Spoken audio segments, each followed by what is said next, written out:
On the day of a hanging, the streets were so full around the procession from Newgate to Tyburn that it was best to pad outdoors for trade rather than wait around at Mother Breedlove's.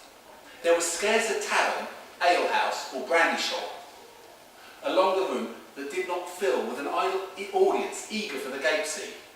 The cart would stop at the Bowl Inn at St Giles, and here the condemned would take a drink and toast the mob. A murderer might be jeered, but most were simple thieves, flash like us. A cheer would go up as one of the damned drained his clanker and tipped the old jest that he'd settle the bill on the way back. Some might boast of being a neighbour or near acquaintance to any of those about to be scragged, and those on the cart would smile for a moment on their last day of fame, hoping that some balladeer might make a song of their plight. One Monday, we got to Tyburn early and found ourselves in the push, close by the scaffold. The gallows, formed by 3 crossbars on 3 posts, is sometimes called the triple tree or the 3-legged mare, as it can scrag a trinity of felons at one go. Nearby is the wooden grandstand known as Mother Proctor's pews, where for a penny you can get good tout of the poor coves being turned off. I could not quite count then what the coves and morts took from this game scene as they watched Jack Ketch string a fellow to the tree. To tout that moment when the horses pulled away and the cart moved off. To see the condemned dangle and caper in the air. Was it to snatch some spark of the soul as it flew up to heaven or dropped down to hell? Or was it to see how the wretch faced death, begging for mercy or standing proud? The one thing certain was that moment the poor wretch swung was the best time to pick a pocket. That instant was a fine stall for the bung nippers, for all the Claisies were on and one dancing the Tyburn jig, and insensible to those diving for their watches and snuff boxes. So, Punk Alice and me stuck close with the push of ground, touting for a lay. Soon, a dandy cracked cull in a full-bottomed wig approached, and Alice nodded to me to show that she thought we might nab from that one. I smiled at him. Would Sir care to join us and perhaps go for a pint of wine later? I asked him. His ruddy fizz beamed, and we stood either side of him. A pamphleteer passed by, and a dandicrat brought a last dying speech of one of the condemned for 6p. I sidled closer to him and implored the man to patter some of these final wits, as I had little reading, and Alice none.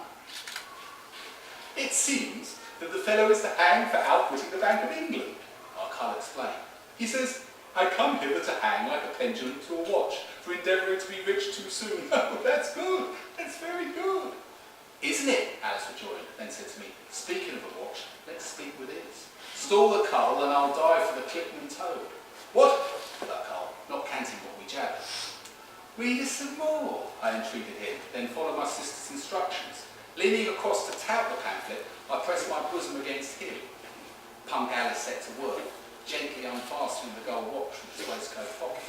If the poor man wanted to make easy money out of banking, said the cull, distracted by my movements, he should have invested in the South Sea Company. That was the first time I heard of this queer business, later called the bubble, but in the next few years there was prattle of it everywhere. I once imagined this bubble to be some actual creature or edifice to be touted in those southern waters where the rich got their money. I stroked the man's stupid fizz and pointed further down the track, saying, what does he say here? He cleared his throat. I was never a murderer, unless killing thieves and such little harmless creatures fall under the statute. Neither can I charge myself with being a whoremaster, since the female trenchery of the hundreds of jury have always the ascendant over me, not I over them. Alice and me laughed heartily at this, feeling a fond pity for the condemned cove, though none at all from the cull we filched from. By then, I had my shank between ears and was rubbing against his breeches, keeping him merry and conscious of the growing weight in that place, rather than the loss of it elsewhere. I looked at my partner, and she winked to let me know the deed was done. We bided a moment as the push we were part of moved forward and took the opportunity to slip deftly back through it, thus shabbing off from our prey.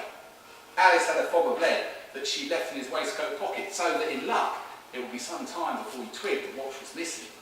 And so I began my career as a buttock file, learning all the tricks of the pickpocket trade. It always amazed me when some flat citizen might declare hanging a deterrent to that felony, when we might make so much out one.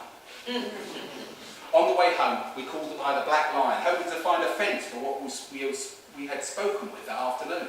And it was that very darkness I first met two natty lads who were to play their own part in my story and its sad conclusion. Joseph Blake was a sullen rogue known as Blueskin because of his dark countenance. He was part Blackamoor and a Dimber Cove. With some workhouse schooling and an abiding respect for learning, he was a sharp one, but his early inclination to villainy had damned him to a crooked path. His only diligence in self-advancement now was to be studious in infamy. James Sykes was a powerful-looking man known as Helen Fury, not for any particular ferocity of his demeanour, but for the ability to pike faster than the devil. He had been a running footman to the Duke of Wharton and a champion athlete. He still ran 2-mile races for high wages on occasion and was counted as the best skiffle player in all of London. But his principal occupation now was as a low pad. It was prattle that he tutored a crew of spruce prigs who dressed and danced like the gentry coves and make society balls and the opera there lay. But those proud rogues turned meek when Punk Alice handed them the watch we had died for. "Best take it to the prig napper," murmured Joe Blueskin, and I cantily meant the stern cove I had touted that night at Mole King's. "Bitched by wild, are you?" Alice demanded, with a fierce look in her glaziers.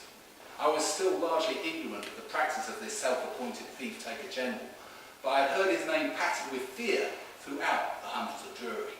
I twigged that he had built a reputation on his ability to recover stolen goods and for his bold courage in the apprehension of those prigs who thieved without his sanction.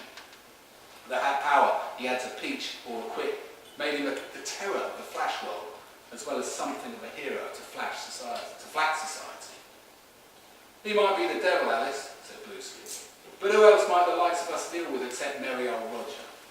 "Then damn him," she jabbered back, snatching the clipman back from his paw. "I'll find my own fencing cove, or I'll stamp it to a pawnbroker."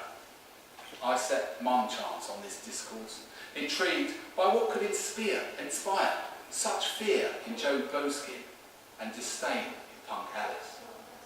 But in the days that followed, I became ever more sensible to all the prattle of the canting crew that buzz about wild. And though I touted Peary of the Prignapper by lightnings, by darknings, came queer fancies of that pale-eyed demon. He haunted my dreams, perhaps with the very power he held sway in all over Romeville.